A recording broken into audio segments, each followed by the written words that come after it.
This week, we're going to be discussing the crisis facing young people internationally and the work the young members of the CWI across the world are doing to demand that young people are not made to pay for the new era of capitalist crisis with their futures.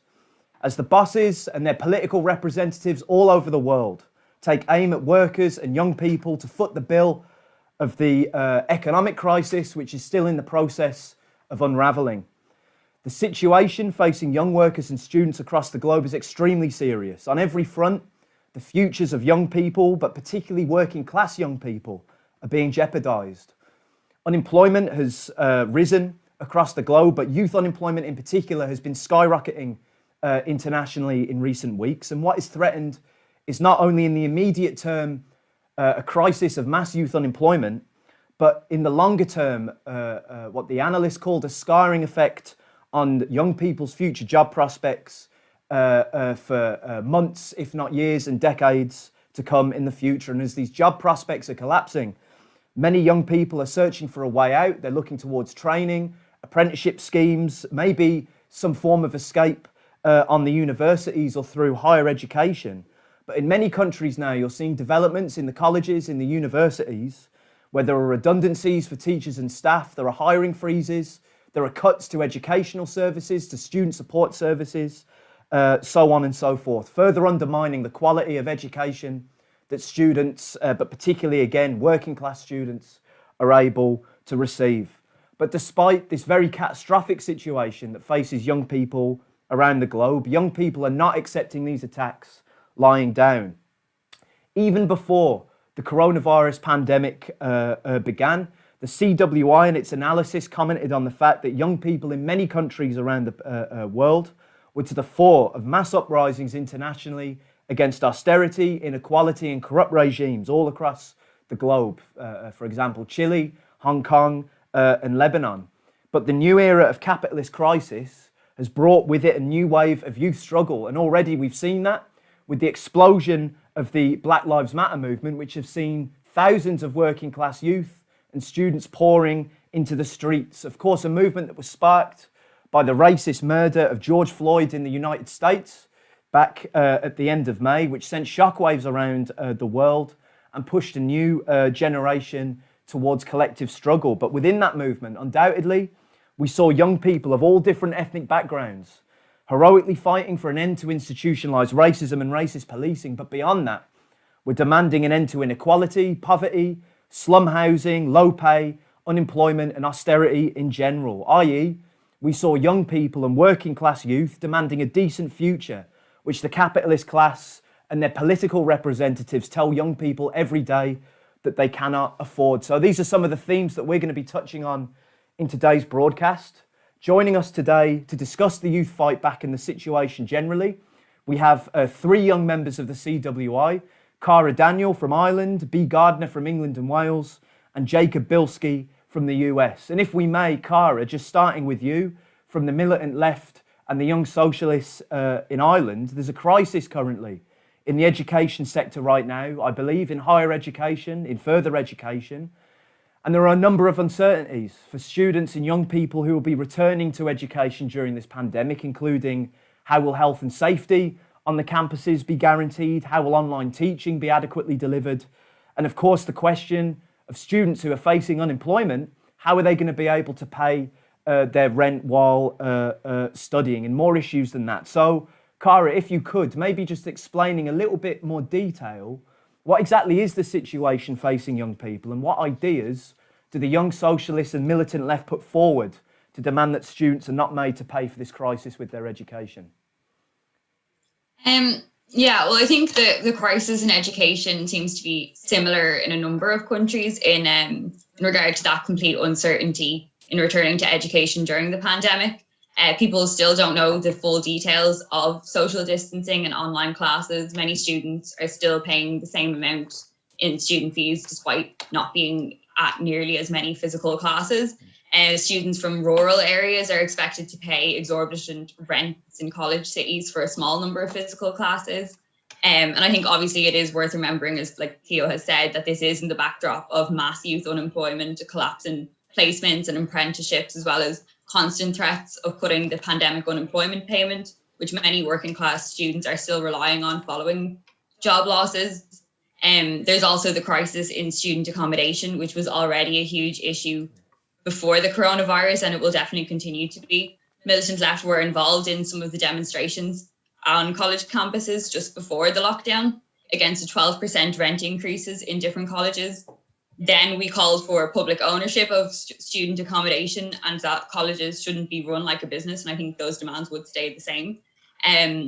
We've also had what would have been considered unprecedented, the cancellation of the Leaving Cert, which is the exams at the end of your second level education. This was the correct decision to make as it was taking place in the middle of the coronavirus, and it would have been completely unfair to expect students to take an exam that will determine if they can go to college with only online classes in the middle of a global pandemic. We say that as many people as possible should be facilitated to enter one of their first course choices, which could be done by recruiting more teachers and lecturers and ending the precarious nature of their employment, increase funding for the services and resources that would be needed, and as well as paid apprenticeships that give people access to more fields and a different way of learning. And this would, as well, with democratic oversight of the administration and application process by students, the student unions, and the trade unions as well. And I think the most important lesson from the cancellation of the Leaving Cert is that it's a clear example that the education system can be changed, despite what they repeatedly tell us, which I think is important to note and to reference as we do enter this struggle that's going to happen within education. We will be involved in this, particularly in the colleges we've got members in. We've started taking the initiative to build bases in other colleges as well, which we've started by doing our first Young Socialist stall on the issue of returning to education last Sunday, which is obviously only the beginning, but we feel like it's important to start now and to begin building that base now. Ultimately, though, we are fighting for socialism, which does mean catering for the needs of people instead of profit and big business. And you can relate that to the education system as well. We're fighting for free and accessible education for everybody, that no students should be disadvantaged by their class background or their financial situation. The education should be about thinking for ourselves, expanding our horizons, and cultivating the abilities of everybody, but which will continue to be the central part of our demands as this inevitable struggle for a decent education begins now when people are returning to education. Thank you, Cara. That's brilliant. And thanks for outlining there the situation facing students, but also, I think very importantly, the work that the young members of ours have been doing in Ireland. Now, another issue, of course, which young people have been mobilising around in their thousands internationally, but also in Ireland itself, has been the environment. Now, following a hammering of the main establishment parties in the February general election in Ireland, particularly Fianna Fáil and Fine Gael, one of the parties which picked up some votes from young people, hoping that they would represent a radical alternative to austerity and capitalism, was, of course, the Green Party itself. And following an intense period of negotiations and discussions, when Ireland was left without a government for 4 months, it was finally, the decision was reached at the end of June that the Green Party would enter into a coalition with those two establishment parties, Fianna Fáil and Fine Gael. So I guess another question, Cara, is can the government in Ireland, the Green Party itself, can that government and the Greens be trusted to provide a way forward for young people at this stage? Well, I think no is the answer. The Green Party, they don't offer a way forward for young people. They don't offer a way forward for the environment either. In February, working class people and young people voted for change, but instead they cobbled together a grand coalition of the two main establishment parties, Fianna Fáil and Fine Gael, propped up by the Green Party. And I think the young people that did vote for the Green Party didn't do so to return Fine Gael and Fianna Fáil to government. And then the programme for government, which was eventually agreed after the 4 months of no government, also offered no sign of change or anything for working class people or young people. There was no commitment to solving the housing crisis, nothing on a real living wage for workers, no mention of improving trade union rights. So in short, not a government for change. And I think there's already been a lot of public blows to how people see the Green Party. There has been a split in the Green Party following the programme for government that more left-wing Greens have now left. They've had to discipline two of their own TDs or like members of parliament for voting against the government over rent freezes and a ban on evictions in the coronavirus like context. Or even like the Green Party leader, Eamon Ryan, actually fell asleep the other day in Parliament when a vote was being taken on protecting low-paid workers during the pandemic, which he voted against once he did wake up. And then I think in relation to the environment, they also don't offer a real way forward. Like looking at their immediate sellout when they jumped into bed with Fine Gael and Fianna Fáil, I think it's becoming clear that they will go with the interests of capitalism over the interests of the environment. They put forward things like carbon taxes and supported the water charges and other ways of trying to make the working class pay in order to solve this crisis. And like, we don't think that this is the way to solve the climate crisis. And we think that people that are serious about the environment need to also be serious about moving beyond the restraints of capitalism, which the Green Party are not going to do. I think the young people that did vote Green or took part in the climate strikes and the demonstrations are calling for real action on climate change. And for us, what we would say is like real action would be making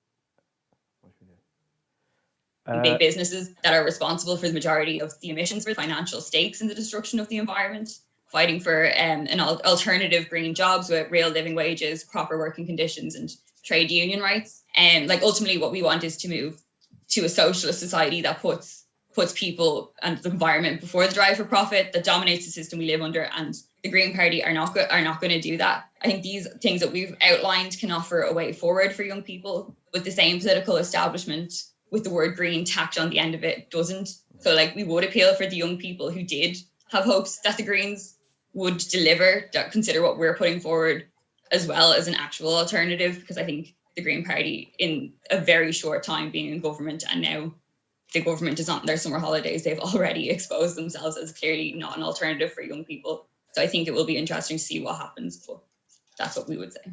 Thank you, Cara. I think we might have lost you just for a few seconds there during the stream, but nonetheless, that was a brilliant overview of the situation facing young people and the ideas, programme and strategy that our young members in Ireland are raising with working class youth and students at this time. Now, a theme, of course, that Cara touched on in her contribution there is the right of working class students and young people to a decent education, which is under attack all across the world, including in England and Wales. Now, this Thursday in England and Wales is A-level results day, when thousands of students up and down the country will be finding out if they've made the grade to progress to the next level of higher education to university. Now, under normal circumstances, of course, this would be it's always a nerve-wracking day for young people, but it's especially fraught this year because of the huge question mark which hangs over the heads of young people, with mass youth unemployment on the horizon,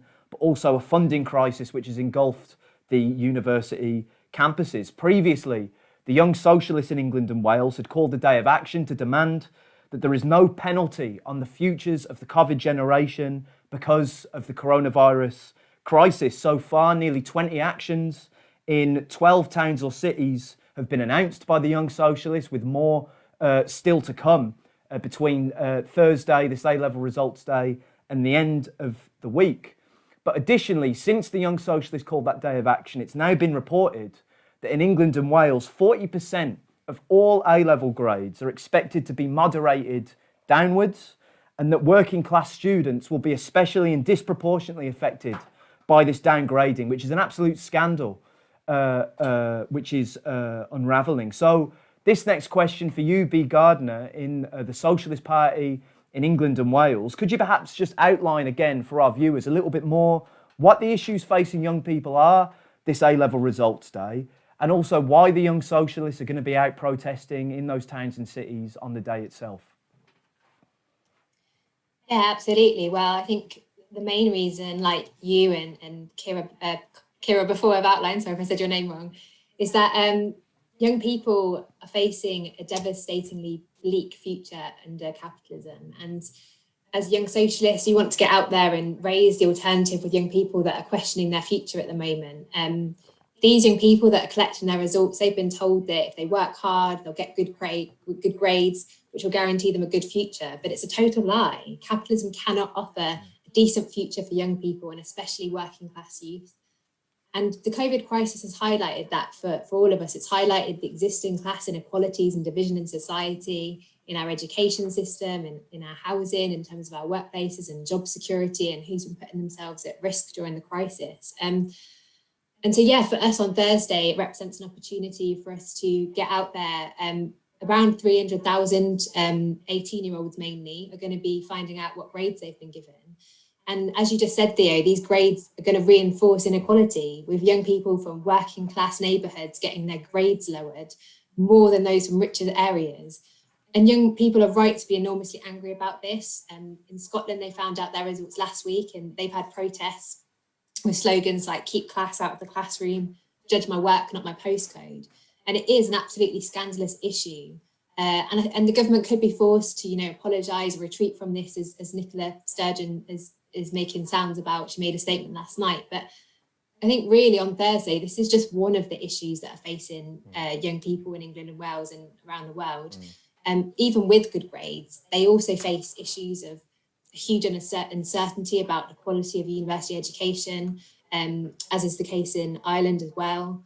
There's an incredibly bleak job market, and we still face unaffordable and inadequate housing, which offers very little hope of kind of independence or future. And on Thursday, when young people are thinking about these issues, we want to get out there and discuss the alternative with them. Just to build on a couple of those points, as I said, universities face huge uncertainty, and those starting face huge uncertainty, There's record numbers of 18-year-olds in England and Wales that have applied to go to uni at the moment, and they face fees of £9,250 a year, but they're not going to find business as normal. Even if they manage to get into their chosen university, the students are going to have a really different experience to what they expected when they applied last autumn. And some of that is going to be because of the combination of online and in-person teaching. There's not going to be the big freshers events and opportunity to meet people and have large lectures. But worse still, universities are in a funding crisis and they're making cuts, including job losses and course closures. So students might well find themselves arriving and having a massively reduced quality of education as a result. I'm based in the southern region, and students starting in English literature in Portsmouth are going to find that their staffing levels have been cut from 12 faculty staff to just 5. And this trend is one which has been going on already since 2010, which is when fees were trebled in England and Wales and Scotland for some students. And universities since that time have seen year-on-year income increases, but at the same time, they've been reducing their expenditure on staff and on courses, and they're taking the same strategy now with oversubscribed courses and competition, which is going to have a really devastating effect potentially for students. But what alternative is there? Because for those who can go to uni, many of them are going to think it's still a much better option than the job market at the moment, because it's looking really incredibly bleak. Young people have been the most impacted by job losses during the COVID crisis. In England, well, actually in the UK, 47,000 16 to 24-year-olds have lost their jobs in the last 3 months alone. And we've got a furlough scheme, which is where the government is currently paying wages for those that aren't able to work. But that scheme is going to end soon, and unemployment is set to rocket. And youth unemployment is expected to more than double this year, to likely reach over 1 million young workers, those that are under the age of 24, in the next year. And of course, one of the reasons for this is because in the last decade, since the last financial crisis, young people have only really been able to survive by getting like 0-hour contracts and casual work in the gig economy and things like this. They're the easiest jobs to terminate, and they've been the most impacted by this crisis. And I think it's just worth sort of, as a final thing on the jobs, is that young people that have lost their jobs and are looking for work, or those that are trying to find a job for the first time, are facing a situation where in the UK we've got the lowest job vacancies on record. There's only 300,000 jobs available at the moment, and there's at least 1.5 million people that are looking for work. And a few weeks ago, a restaurant in Manchester reported that they had over 1,000 applicants for a receptionist job, that came in just one day. And they had many really highly qualified and experienced people applying, but their chances were just 0.01% of getting that job. And then the other issue that, you know, is really affecting young people in Britain is the issue of housing and how unaffordable and inadequate it is. Many young people are not going to be able to move out of home, or they're going to have to live in really overcrowded accommodation that is really not adequate. Even before the pandemic, young people were spending 3 times more on housing than what our grandparents' generation did, and spending a massive proportion of our income on housing. And so I think I just wanted to finish on, in terms of spelling out the situation that A-level results people are facing, by mentioning this issue of the class, because there is a class divide. Working class youth have got the least choice in this crisis. During the coronavirus crisis, then 45 people have seen their wealth soar by 25 billion combined during lockdown. But meanwhile, it's working class youth that are the most likely going to have their grades downgraded and might not be able to go to their preferred choice of university. They're the ones that during the crisis have struggled to access things like laptops and internet and other resources needed to keep on top of their education. They're least likely to be able to defer their place because they're not necessarily going to have the choice to be able to stay at home and be supported, because they're not going to be able to find a job for themselves. So university, even if it's very uncertain, is still a better option perhaps for them. And for those that looking for things like training courses and apprenticeships and other routes towards sort of good jobs, then they're just not there either. There's only about 2,000 apprenticeships, and the government's Kickstart scheme pays a really pitiful amount of money. It's on youth wages and it's not enough to live off, and there's no guaranteed job at the end of it. So that's the future that young people face at the moment. That's the questions that they're going to be thinking about on Thursday. And of course, there's other issues too, like cuts to services and communities. And that's why we want to get out there on Thursday and raise these issues, but most importantly, raise ideas about what the alternative is to those, which is socialism. Brilliant. I think that was really, really excellent, Bea. Again, outlining the situation. You raised lots of points there, actually, about jobs, housing for young people, but crucially education as well. And actually, while you were speaking then, Bea, we have received news that in Scotland, where, of course, this scandal around the higher level results first broke, when 125,000 results were moderated downwards, mostly affecting working class youth by the SQA, the exam board in Scotland. John Swinney, the Scottish Education Minister, has now made an announcement that all of those grades being moderated down are now going to be reversed, which is absolutely a victory for young people, especially the young people who were out across Scotland on Friday after that announcement was made, protesting against the results. And I think, like I said, it's a victory. It demonstrates that we can win things when young people fight and get organised. But I think, Bea, it highlights, actually, some of the other points that you were making, that it's not just a question, is it, for working class youth about simply going to uni, but it's about the quality of education that you get at uni. It's about, does that education give you a future, a job, and a decent living and future after that? But can you go to uni on a decent, high quality course and study something that you truly want to learn and study, and not just go to university for the sake of it because you feel compelled to, as you raised, Bea, because of the crisis in the jobs market? So just briefly, Bea, I did want to ask you another question. What ideas are the Young Socialists putting forward on A-level results day to these young people who are going to be receiving their results to say that we won't be left behind? Yeah, well, our main demand is, as you say, that young people are not made to pay the cost of this crisis. The students that are getting their results on Thursday should have access to a decent job and be able to go into further training or university if they want to, and to be able to access affordable and secure housing. If capitalism can't provide those basic things for the next generation, then we need to replace it with a system that can, and that means socialism.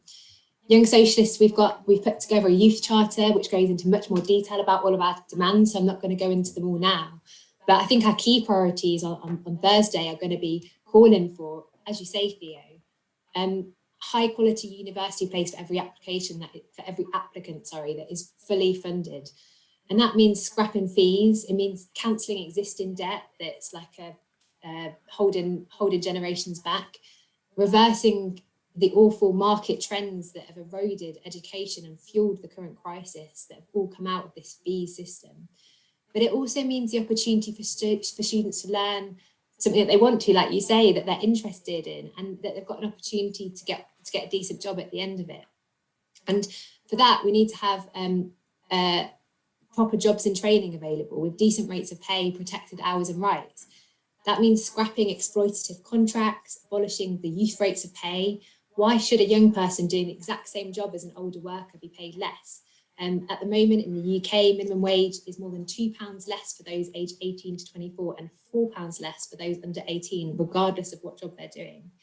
So we say there should be £12 an hour now for all workers, on the way to a living wage of £15 an hour that we should be fighting for. And for those jobs to exist, which they don't at the moment, then the government needs a programme of investment in job creation, which could include investment in green and renewable technologies, as was outlined earlier, training for a new generation to be able to do these jobs. Since the COVID crisis, the government, the UK government, has pumped more than £700 billion into the economy, but it's gone straight into big business, and many of them have chosen to sit on the money rather than spend it. That money should go direct into projects which improve people's lives, saves jobs, and it creates jobs for young people in the process. And of course, we do need to make sure that we're campaigning to protect all the jobs that currently exist that might be under threat. So many companies, including my own, I work at a university, I'm a student there as well, are making cuts. But my university is still projecting to make a surplus this year whilst cutting posts. So they're using this crisis as an opportunity to make redundancies. So we say, there should be a campaign to save jobs, open the book so we can see where the money is and avoid redundancies and cuts. And then just sort of a couple of final points. We campaign against overpriced student halls and private landlords. We're for rent caps, keeping down the cost of accommodation. It's ridiculous that young people are losing their jobs and that workers in the UK have only received 80% of pay through the furlough scheme, but landlords are still expecting to get 100%. And of course, councils can play a role in this. They can be building houses. They can be using their borrowing powers to, again, not only invest in infrastructure that would provide jobs, but then is also providing the needs of society. But ultimately, our main demand is that the rich pay for this crisis, not the working class, and definitely not young people as part of that. The money exists in society. Britain is one of the richest countries in the world. Our government has seen, as I said, has spent billions so far. We see billionaires like Richard Branson receiving billions through government contracts to provide public services, but is then hiding in the British Virgin Islands, avoiding paying tax. So we say that the banks and big businesses, they should be taken under democratic public control and ownership. What that means is that the money and the profits that the banks and big businesses are hoarding can be used to fund the things that we're calling for, to give a future to young people, can be used to fund education, jobs and training and housing. And as I said at the beginning, if capitalism can't offer us these things, then it needs to be replaced. Socialism is about working class people, those who run society taking control of decision making in the interest of everyone. And this generation can't pay the price. That's what we're going to be putting forward on Thursday. And to achieve that, obviously, we need to get organised. It's not going to happen. It's not going to be given to us without a fight. So we need to be organised on campuses and workplaces, on the streets. And obviously, as young socialists, we're going to try and fight for all these things. And I would appeal for those in England and Wales watching to join us, including coming out on Thursday if you can, to help us build our campaign and fight for our future. Definitely. Thank you, Bea. That was absolutely brilliant. And I just want to echo that appeal. If you want to join us on Thursday, you can visit the Young Socialist Facebook page. We also have an Instagram page where we will shortly be uploading the details of the various actions and protests that we have across the country for A-level results day and also into the weekend as well. Now, to turn for a moment to a different country now, America, and Jacob Bilski from the Independent Socialist Group. Thanks for joining us. Jacob is zooming into us from the West Coast and he's gotten up at the crack of dawn to speak to us. So we greatly appreciate him joining us today because the situation facing young workers in the US is a catastrophic one. Tens of millions of jobs in the space of weeks have been wiped out owing to the new economic downturn. And the American economist Nouriel Roubini made the point that whereas it took American capitalism over 10 years to create 10 million jobs, it has taken capitalism in America only the space of a few weeks to erase 30 million jobs. So in terms of young people, millions of young people were excluded from the government's one-off $1,200 stimulus check. Meanwhile, more young adults, so adults between the ages of 18 and 24, live in conditions of poverty proportional to any other age group in America at the present time. In the higher education sector in the US, which is a very, very big employer across the whole of North America, thousands of workers are employed. Already you've started to see layoffs amongst dining hall workers, and it's predicted that even more job losses and redundancies are likely to continue as university managements seek to impose deeper cuts on the campuses. So Jacob, I'm aware of a document recently that the comrades in the Independent Socialist Group have put together that takes up for young people the matter of jobs, education, housing, public services, and crucially youth organisations as well for young people. So Jacob, could you perhaps just outline some of the main points that the ISG puts forward in that document for us? Yeah, so a few of our, so the document, if you want to look at it, is called What Future for US Youth. It's on our website, independentsocialistgroup.org. And it was written by one of our comrades recently. It kind of gets into some of the statistics with youth poverty in the United States.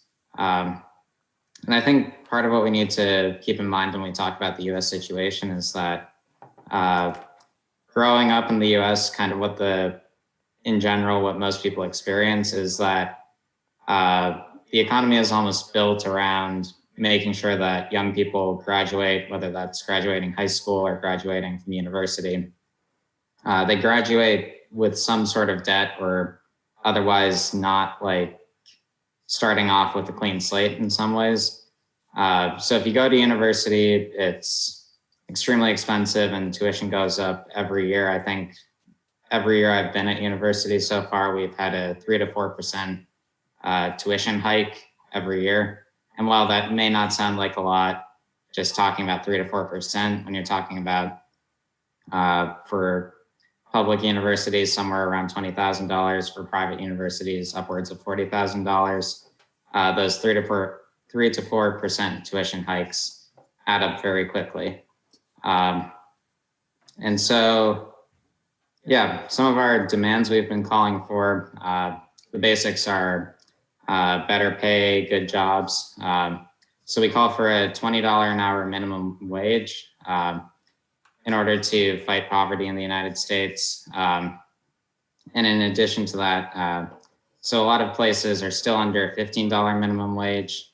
For some rural parts of the country, a $15 minimum wage might be livable, but for the vast majority of the country, particularly in the cities, it actually should be much closer to $20 an hour to have a livable wage.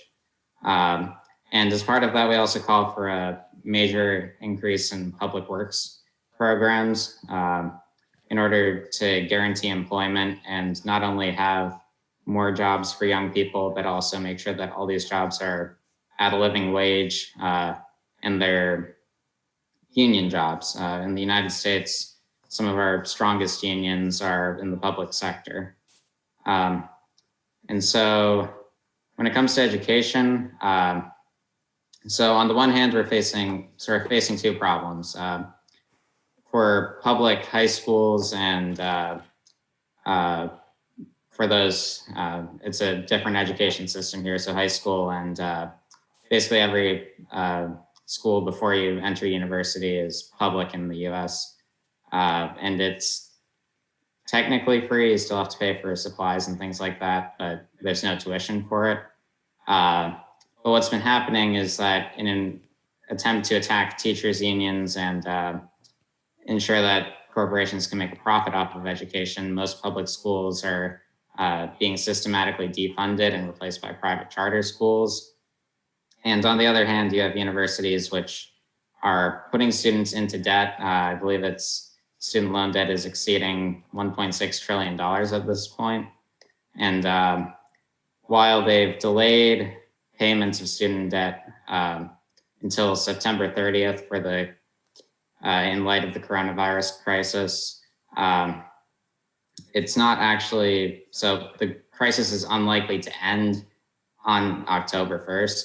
So people who have been out of jobs, young people, will be expected to pay their tuitions and student debt payments immediately after in the next couple months, and they're just not going to have that money due to the high unemployment. In addition to young workers not qualifying for stimulus checks. And in addition to that, we still haven't had a second round of aid packages approved in the US. So workers have now, so unemployment benefits, the extra unemployment benefits that were put forward earlier have run out, and we're not getting a second stimulus check anytime soon. And it was also looking like young people wouldn't receive that second stimulus check anyway.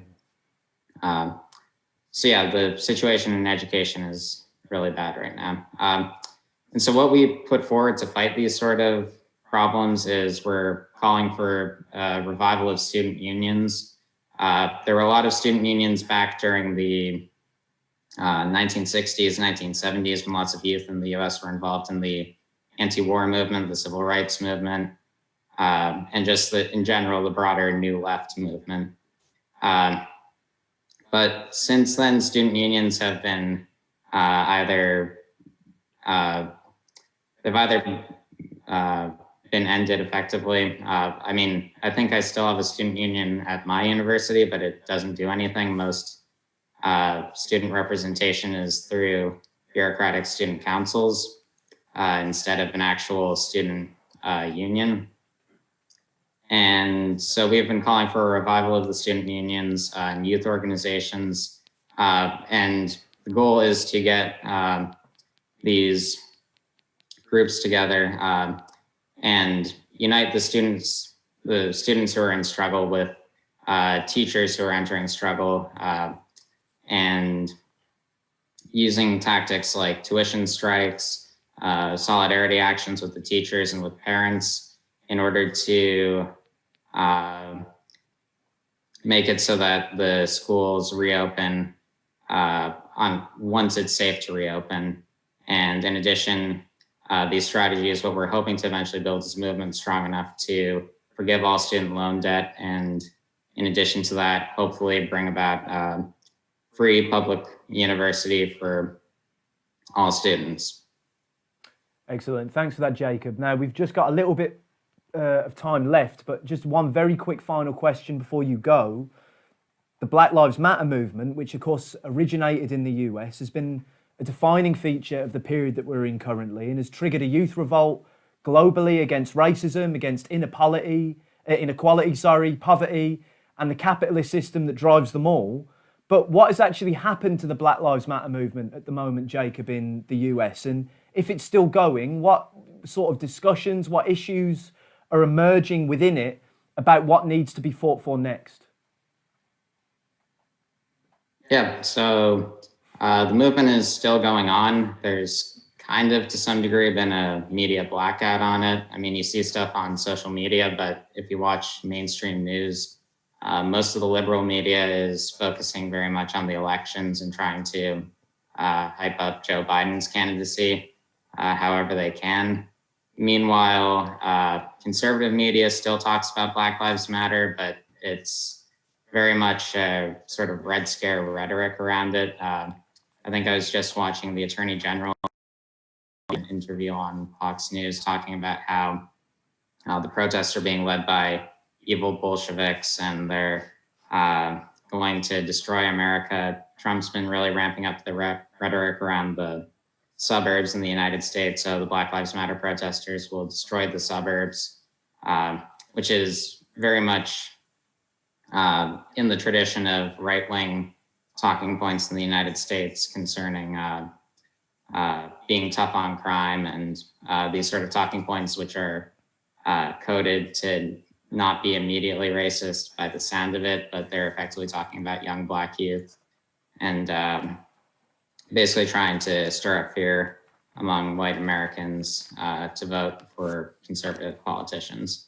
But despite all of the sort of what's going on in the media, the protests are still alive. I know I was watching the local news recently in central Washington, and one of the towns up here is currently having a debate on whether, so young people have been drawing pro-Black Lives Matter messages in chalk on the streets of one of these towns, and there's been attempts by some groups in the town to shut this down and go after people legally for writing on the sidewalks. And you'll still see protests pop up across the country. I think in a lot of the big cities, protests never really stopped, and they're still going strong. But one of the interesting things about the Black Lives Matter movement is that it affected a much wider sector of US society than a lot of protests have in the past. It really moved outside the big cities. So there were these major ongoing protests in the big cities, but also in smaller cities, in rural parts of the country. I mean, central Washington is a very sort of rural agricultural community. And we still see like Black Lives Matter protests here. But I think in some of the like suburbs and more rural areas, protests have in some cases started to die down. But in smaller cities like Worcester, Massachusetts, where I go to university, we've seen sort of the Black Lives Matter movement's demands carry on into new struggles. So around like reopening schools and the education crisis, we're starting to see that like as part of the demands for reopening schools, teachers unions and students and parents are calling for taking the cops out of our schools. In the US, we have something everybody calls the school to prison pipeline. Basically, if you look at the way that student discipline is structured in the United States, it's structured in such a way that working class students in general and people of color in particular are targeted by the system. And it's used to kind of fuel our prison industrial complex, where they'll be thrown into suspension, which makes it very difficult to complete their education.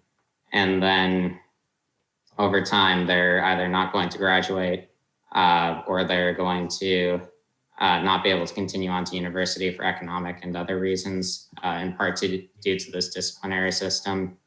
And from there, young people will either have to go into work with very low wages, or else they'll be forced into the prisons. And so we've been seeing these demands from Black Lives Matter carry on into the movement around education and reopening the schools in a safe manner. We've also seen that a lot of it's also moved on and carried on into the labor movement. So labor unions are starting to call for primarily young rank and file workers in the labor unions are calling for police unions to be excluded from major unions and union coalitions like the AFL-CIO. That happened in California, I believe, so far. And that might mean that more labor unions will stop including police unions in them. Of course, in the US, police don't really need unions at all because they're paid. I think like in some cities, it's been considered a progressive demand to cut the police salaries down to $125,000 a year. Of course, that's nearly double the average salary of a worker in the United States, but police salaries go up to much higher, to close to $400,000 a year in some cases, and they're often the top paid employees in specific city and municipal budgets.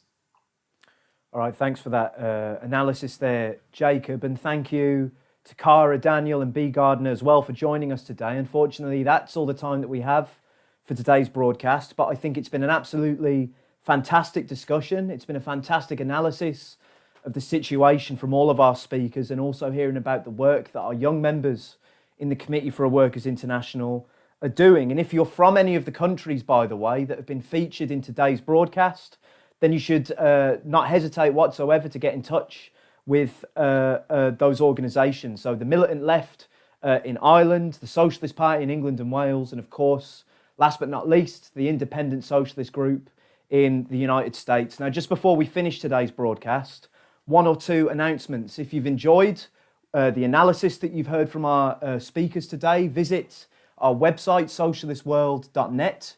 You can follow us on Twitter at CWI Socialist. You can like our Facebook page, of course, which is Socialist World CWI. And you can follow us on Instagram as well at Socialist World. All of our streams are available live and to watch after they've been broadcast on our YouTube channel, which is CWI Media. But we don't want you to just sit on the sidelines and watch what we have to say, but we want you, everyone who's viewing at home today, to get involved and to support the CWI and its work. And that includes with financial support as well, which is very crucial. To support us, we encourage you to take a look at our Patreon, where you can subscribe with a monthly fee to donate towards CWI Media. All donations, no matter how big or small they are of course welcome, but for 20 quid a month, you can, we'll send you a CWI welcome pack, which will have socialist reading material, a CWI flag, and other CWI extras. To subscribe and become a patron, go to patreon.com/CWI, and that will hopefully be linked at the bottom of the screen right now as I'm speaking. But additionally as well, if you don't want to subscribe, you can make one-off donations via PayPal.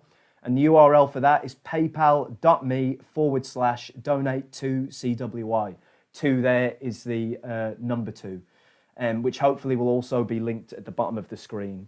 But if you're not in a position to be able to make a financial contribution to the CWI, we would ask you to carry on liking, commenting, sharing our social media material, and of course subscribing on YouTube and helping all of our various channels and outlets to grow. Now, just the final point before we end today's broadcast, and this is a very important announcement for anyone who's watching, and especially if you're a regular viewer of the CWI live streams, because next week's CWI live stream will be broadcast on Thursday, the 20th of August at the same time, 3 p.m. British Summer Time. It will not be on Tuesday, it will be on Thursday, the 20th of August at 3 p.m. British Summer Time. And what that broadcast is going to be about is in commemoration of the 80th anniversary of the murder of the co-leader of the Russian Revolution in 1917, Leon Trotsky, who was assassinated by an agent of the Stalinist regime on the 20th of August in 1940. So join us on that day, Thursday, the 20th of August at 3 p.m. BST, to commemorate the death of Trotsky and to celebrate his life and ideas on CWI Media. So take care. It's very good seeing you all. We hope you've enjoyed the broadcast, and we'll see you again next week. Thank you very much.